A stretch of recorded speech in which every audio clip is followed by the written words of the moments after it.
Good morning, everybody. It's Trent Klarenbach with Klarenbach Research. Today is July the 29th, 2024, and we'll look at the gold-silver ratio chart here. This is gold versus silver chart here. Whenever I look at this chart, I think of my buddy Lauren, the conspiracy theorist. And Lauren, he's been loading up in silver for the last number of years, making that play. He thinks that silver is going to be a great investment long term.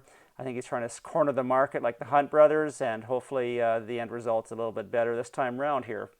But take a look at this chart here. Currently it takes 85 ounces of silver to buy 1 ounce of gold. 85 ounces of silver to buy 1 ounce of gold. And that's kind of where it's been since May of 22, right? It's been trading as high as, up close to 100, all the way down to maybe 75, but 85 seems to be the average for the last 2 years, really. So what's interesting to me, though, is we see how this trend line, you get broken from failed moves, from fast moves, all the way down to 72 bucks.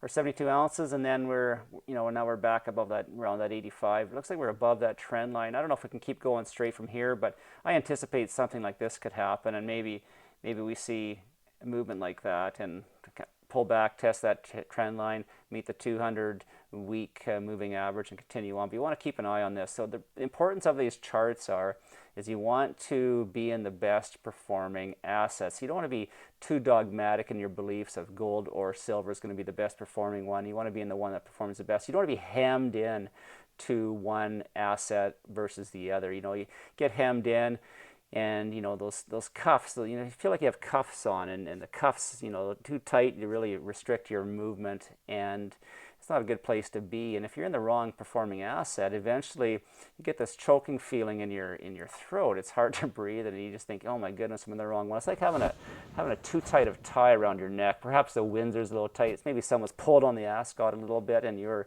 have that choking feeling. So you really want to be aware of which assets outperforming the other. So right here, it looks like maybe, if this ratio gets up around 86 or 90, then I think maybe gold can outperform silver in the future. We'll have to see where that goes from here.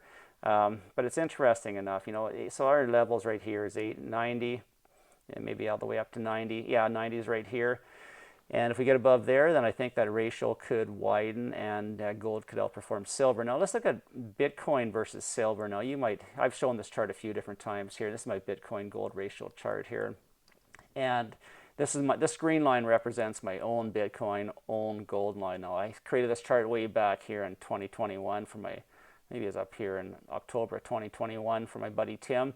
And at that time, we suggested that to hang tough and see which ones can outperform the other, and that period of time, from that point of time on, really gold outperformed Bitcoin. It wasn't until recently, maybe until February of 23, where Bitcoin started rising in value relative to gold. So right now it's 26 ounces of gold to buy 1 Bitcoin. And you want to be in the best performing asset. Shout out to my buddy Lauren, the conspiracy theorist. My name is Trent Klarenbach. It's sunny in Saskatoon. Life's good.